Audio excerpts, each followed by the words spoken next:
Hello and welcome to another How to Sing lesson, and today we're looking at how to sing Wrecking Ball by Miley Cyrus. Today we're in the key of D minor and your lowest note is F3, which is I will always want you, that one.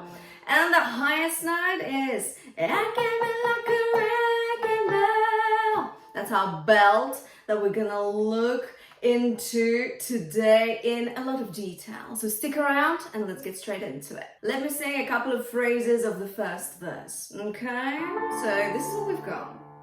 We clawed, we chained our hearts in vain, we jumped, never asking why. Let's pause here. This is a very chesty song. It's based on your chest voice, which is really great. I actually think that this is a really great song if you're trying to get that chesty belt under control, because your belt sits on B flat 4, which is a very kind of break sort of note for lots of female singers. So it is a really good choice if you want to just solidify that belt. With regards to your verse, I need you to think about your chest voice. However, it's a lot lighter than what you're hearing in the chorus, yeah? We clawed, we chained our hearts and then we jumped, etc. Now, we want to turn the volume down a little bit, yeah, for those jumps, for the jumpy bits, which is da ba da ba da ba. You can do it two ways. You can do we clawed, we chained our hearts, which is just your chest voice, yeah, going up and down. Can do that. Or you could go we clawed, we chained our hearts, which is your head voice. So chest voice is your speaking voice, the one that I'm speaking with right now. Your head voice is a bit lighter.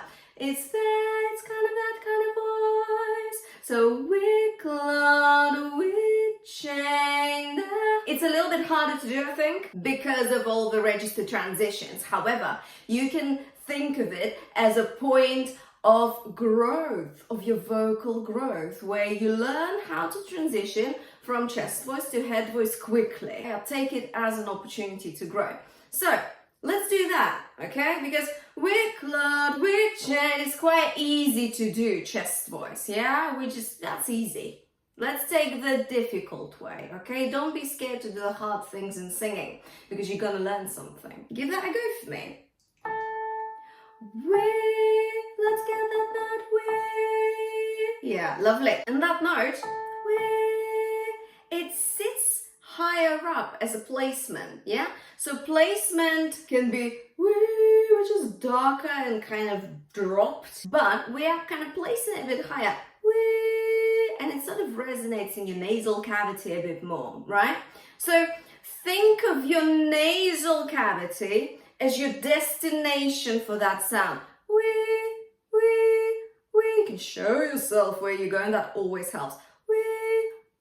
Lovely. If that's not happening and you're still sounding dark or not the way you want to sound, try it on a nay. Nay, nay, nay. Lovely. Why nay? Because the N in nay is going to raise your larynx a little bit, but just a little bit, yeah? We don't want it too high up. And the N is a nasal consonant. So it resonates in your nasal cavity when you say it. That helps us, doesn't it? Because we want it to be a little bit brighter. We, nay, we, nay. Now try we, nay, we, nay. We, nay, we, nay. Nice. Now, we clawed. We want to go back to that chest voice, yeah? Do that for me. So you're bringing something back, yeah? You're pulling it back. We clawed, we chained our hearts.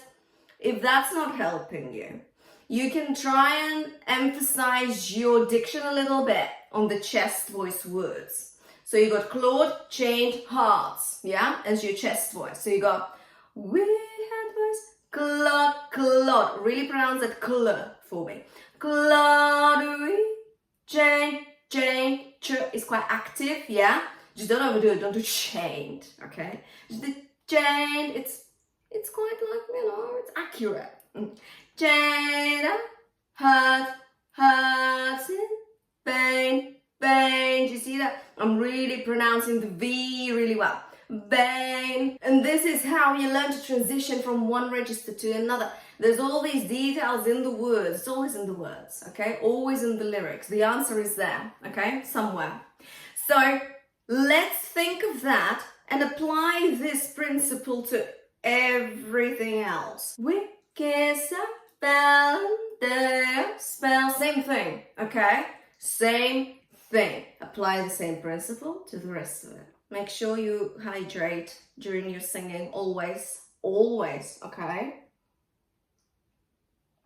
I usually have a glass of water behind the scenes, but I thought, I need to talk about it. This is important, you guys. Keep your vocal folds hydrated. Right, so let's sing the first verse. Think of what we just spoken about, yeah? That. Let's give it a go. Ready? 1, 2, 3. We clawed, we chained our hearts and then we jumped, never asking why. We kissed and fell under your spell of love. No one could deny. Lovely, very well done. Next up, we've got the pre-chorus, so let's have a listen first, and then we can see what we can do about it. So you've got, don't you ever say I just walked away, I will always want you. Now, the tricky bit here is the breathing, because you've got sort of two lines as one phrase, okay? A phrase is basically classified, whatever you're singing, in between the breaths that you take. So you've got, don't you ever say I just walked away, I will always want you. You're singing that on one breath, aren't you? So this is classed as one phrase, okay? So we need to make sure that our breathing is effective. Make sure to watch my YouTube short about the biggest mistake you're probably making. I'm not saying you are, but you might be, okay? Check if you are making it, in fact. Is basically taking too much air. So if you see that you've got a really long phrase, I don't want you to go, and then you can't do anything about this air, and you sound completely breathy. Doesn't suit the song. Yeah, you're struggling to maintain this amount of air because it's just too much. The reality is you don't actually need a lot of air to sing well, okay? So you need to be effective about it. You need to be smart about it. What does that mean? So you need to make sure that you're using your ribs when you breathe, okay? And your tummy. So think of it as if you're breathing into your ribs. Do you see that? I only took a small amount of air, didn't I? But I made sure that my lung capacity increased because I used my ribs. Yeah? So when you use your ribs, your lungs just draw air in, okay? But when you don't, you're not gonna have a lot of air, okay? It's not gonna be as effective. Let's try this. So you go, don't you ever say, and then don't breathe it all out in the first few words. So an example of what not to do, okay? So you've got, don't you ever say, okay? So how do we avoid that? We make sure that we keep your ribs looking out for as long as possible. Okay, so you go, don't you ever say I just walked away, I will always want you. And then they kind of gradually gonna release. So your air is gonna be released gradually as opposed to don't you ever say. And then of course you're not gonna have a lot of air to sing this phrase, right? If you do that. Does this make sense at all? So if it doesn't, go back a little bit and do this again, okay? It's really important. And once you get it a few times, it's gonna become second nature, okay? You don't have to learn new techniques every song you sing because you can recycle and reuse your knowledge so much, all right? Just think about that for a second. So, try this again. Let's go. Don't you ever say, hold it, I just walked away, I will always want you. Lovely. I can't live a life running for my life, I will always want you. Very good. And then you finish the phrase and you're like, actually, I still have air left. That's really good, okay? Very well done. Now, how do we take that low note? I will always want you, yeah? This one. Now, can be a bit tricky, but there's a way to do it. If we look at I will always want you phrase, if we analyze what we're seeing consonants-wise, yeah? We're saying I, y, will, always, y again, z, want you, y again. So lots of y's. And the y sound, just pronounce it, y, y. It kind of sits just behind your front teeth, doesn't it? Like that. Y on your hard palate. It's called a hard palate. The space behind your front teeth, yeah, that hard space. Yeah, you can touch it with your tongue. So, y, that's so forward, isn't it? It sits right at the front of your mouth, and that's gonna help us massively if we use it in a smart way. Singing and vocal technique is about being smart, okay? So this is what I'm teaching you here. I'm teaching you how to be smart with your voice. So, you've got I will always want you. Really emphasize that you. What do I mean by emphasizing? I mean that you need to just pronounce it a bit better. I will, L as well, because L is a nasal consonant. It's gonna also bring the sound more forward. I will always want you, you, and don't drop your mouth too much. You don't want that, because that's gonna make your low note sound really stuck. You. On a smile, but just don't take it too far, okay? Because that just doesn't suit the song if you look that way when you sing it. So, I will always want you, just flat, kind of horizontal mouth, okay? Now the question you might be asking yourself right now is, why on earth are we trying to bring the sound forward if I'm singing a low note? Good question. So basically, if we don't bring the sound forward as we go lower, your larynx is gonna drop too low and you're gonna sound like this. You're gonna sound really stuck, okay? It's like your sound is stuck at the back of your throat. This is why we're using any consonants. Again, the answer is always in the lyrics, yeah? Any consonants we've got, which is, it's a great phrase here, it really helps, to bring the sound a bit higher as a tone. So your tone will sound brighter, okay? Will always want you. Almost a bit twangy in a way, yeah? So all you need to do is use your sounds within the phrase wisely. You've got the y, you've got the L, yeah? That helps massively. Make sure you pronounce it well. Now, let's try that together.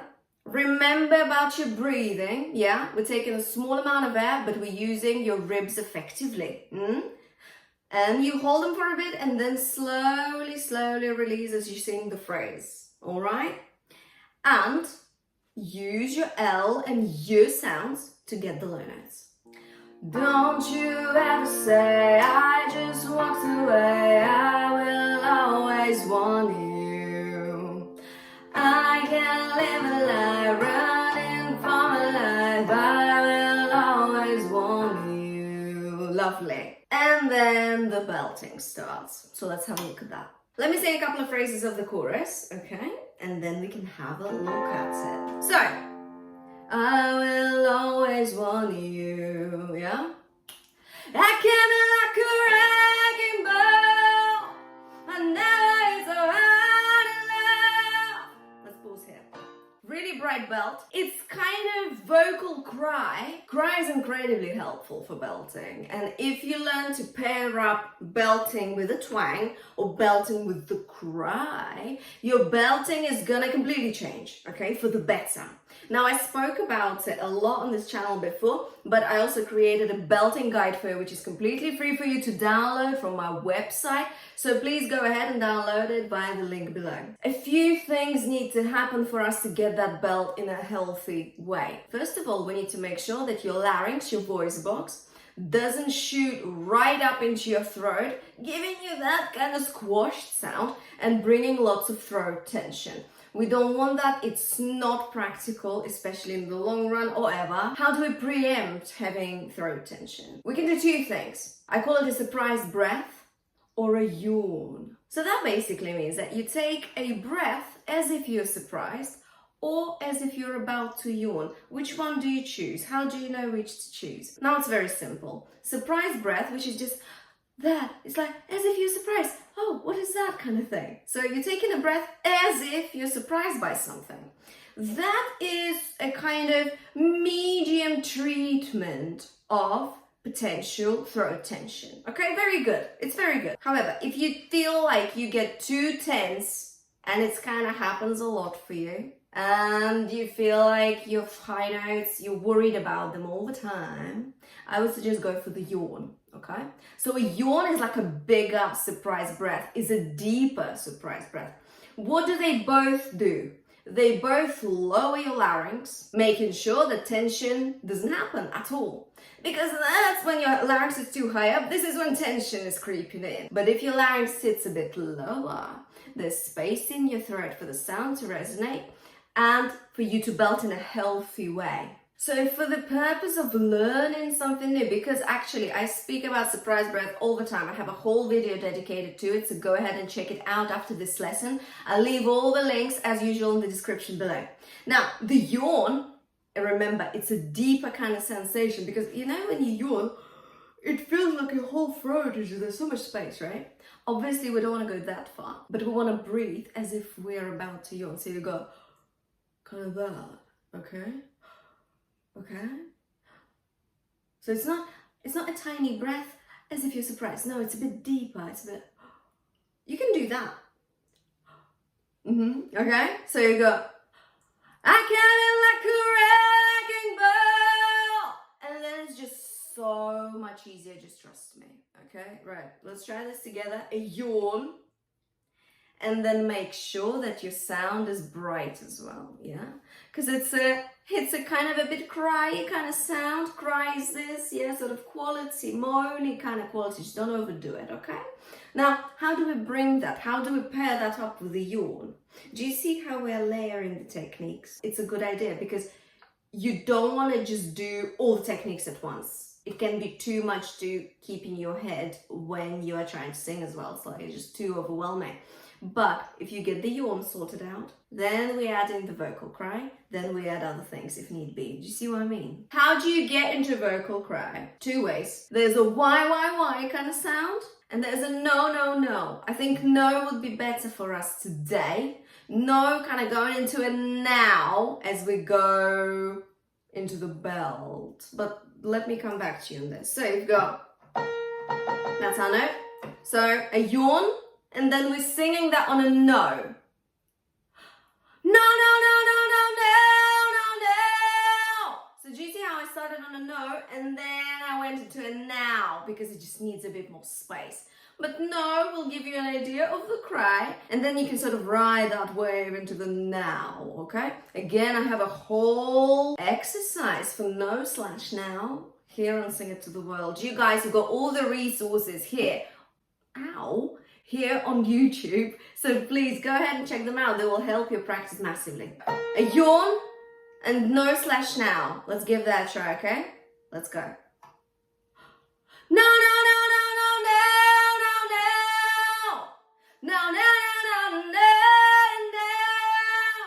Nice. Now let's add lyrics to it. Yeah, another layer. And you probably notice that your core, your support, yeah, your vocal support, your breath support, it's also called sometimes, is quite strong there. Yeah, you're feeling your core muscles. They're like tensing a little bit. That's good. Just don't overdo it, okay? Don't do that. It's just, you feel it. It gives you the power, okay? Let's try this. Make sure that you take the breath, the yawn, and then you're tensing your core a little bit, just enough to support the sound. Make sure you don't go into the squeezing mode, okay? No. Right, give it a try. With the lyrics. Let's go. I came in like a wrecking ball. I never hit so hard to love. Nice. Very good. Now, do you see how huge my mouth is when I sing this? Yeah? Belting needs space. You can't really belt properly with your mouth kind of doing like a medium kind of job. Nu. We need to open your mouth. Give it space. Think of the now, okay? Now, now, now. Just see how big my mouth is, yeah? This is what you need for this belt. Now, another interesting thing that's going on in the chorus, we've got, all you ever did was break me. So, that was quite a big flip I did. She does it in a bit more subtle way. But it's up to you, actually. You could do either. It doesn't matter. Now, you've got, all you ever did was breathe. And then we've got break me and a flip. Okay? Lots of stuff going on. So let's break that down. Because then you've got the same thing on you. Break me. Okay? So we've got, what are those things? They're called glottal attack in vocal terms, yeah, if we're being specific. So glottal attack is when your vocal folds come together first, then the breath comes out. So you got a kind of thing. It's not hey, it's not air first, then vocal folds are making the sound. It's the opposite. It's a, okay? It's a bit more snappy. A. Again, just a word of warning though, yeah? Don't over squeeze anything. Don't overdo the A. No. It's just enough for that sound to come out, for that snappy sound to come out. Let's try this first on a comfortable pitch. So you got break me, okay? Break me. Just say that first, yeah? Break me. Lovely. Break me. Let's do that. Break me. Don't worry if you can't do the flip yet. We'll address it in a moment. Try it again. Break me. Okay? Now, the key is to do it slowly, to do it in a comfortable pitch. And then we are going to go to B flat 4 again. So, all you ever did was breathe. As a yawn, yeah? Break me, okay? Now, make sure that you're staying on the now kind of placement, yeah? If you feel like you lost the placement, try it again on a no/now. Go back, do it again, okay? Don't lose the placement, it's very important. How do we address the flip? It's actually not too bad here because it's right on the end of the phrase. It's much easier to do because you just need to release the air. So you've got me from chest voice and your support's there, yeah? You're aware it's not squeezing, but it's there, it's a bit tight. Me, and then you just release your tummy. Just release it. Me, as if you know you're just tired. You go, oh, like that. You go me, and again, me, and then me, and make sure that your mouth is not it's not small, you know, it's not closed, it's open. It's me kind of thing. Right, let's try this. All you ever did was, let's go. All you ever did was break me. Well done. And then the same thing happens on wreck me. All right, absolutely same principle. Give it a try and see what you think. Looking at verse 2 and chorus 2, it's pretty much the same. The chorus is just a bit longer, but the same techniques apply. So what we've spoken about today in great detail, have a look at that again, okay? And try to apply it to the next part of the song. Now there's one more thing I want to look at today with this song, is the bridge, which is a never meant to sound that one. And Miley sings it in a very chesty kind of way. But what I want to suggest to you is we do it on head voice, or like a mix of chest voice and head voice. Do you remember right in the beginning of the song where we did da da da da, we did it from head voice to chest voice. Let's continue that so that you use different registers in this song, okay? Just for your practice, for your vocal growth. However, feel free to do it on chest voice, nothing wrong with that at all. It will be just as nice. This is what I suggest. All right, let's go. So you go. I never meant to start a war. I just wanted you to let me in. And instead of using force, I guess I should have let you in. Do you get my idea? So you're gonna go chest voice, head voice. Or you can just do it all on head voice. I never meant to start a war. This is well. I just wanted you to let me in, and instead of using force, it's up to you. It's about what your voice does best, or what you maybe want to learn more about. So if your current goal is maybe to strengthen your head voice, or use it more, because you are using chest voice too much, in your opinion. Because that's the case for lots of singers, okay? We kind of just get fixated on chest voice and just sort of neglect the other registers. If that's the case for you, because that definitely was the case for me like years ago, I would suggest do it on head voice. It just gives you something different texture as well in the song. Another thing is the dynamic drops quite a bit. Dynamics is how loud or quiet you're singing things. So we're kind of gonna go a bit quieter. I never met a sorrow. And we actually need to go a bit breathier here, don't we? So mouth position wise and your placement wise, it won't be now anymore. It won't be this bright kind of strong sort of sound. It will be a bit calmer and a bit quieter. And your mouth, do you see what's happening? It's not there, it's here, it's dropped. I never met a sorrow. You just doing that. It's a kind of placement, or a no kind of placement as well, because no can be there, or it can also be a bit more dry. No is a really good option here actually as well, because again it's quite cryy. It's more cryy than the other bit we did. There's more vocal cry here. It's a bit more, I never met a sorrow. It's there, it's a bit more vocal cry. And the second thing is I'd probably exaggerate a bit more. So I never met a sorrow. I just wanted you to let me in. As a practice. Then obviously don't sing it like that. When you exaggerate technique, it gives your ears an idea of what it should sound like, but you can always take it away, yeah? You can always dial it down. So you don't have to sound like this, obviously, throughout it. But I never met a sorrow. That's enough cry now. Yeah, it's not there, it's not moany anymore, but now you got the brightness from doing the exaggerated bit first, and now you know what you want it to sound like. That's it. Give that a go, okay? You've got options with the bridge, and see what you like best, and let me know in the comments below. And this is it, you guys. This is all I wanted to teach to you today with regards to Wrecking Ball by Miley Cyrus. I hope this was useful. Please let me know in the comments below, how are you finding this song? Are you enjoying singing it? I do hope so, and I hope that my guidance today helps you enjoy it even further. Now make sure that you give this video a like, a share, and subscribe to Sing It to the World for more videos. This just lets me know that you guys enjoy what I do, and I really appreciate it. Happy practicing, and I'll see you next time.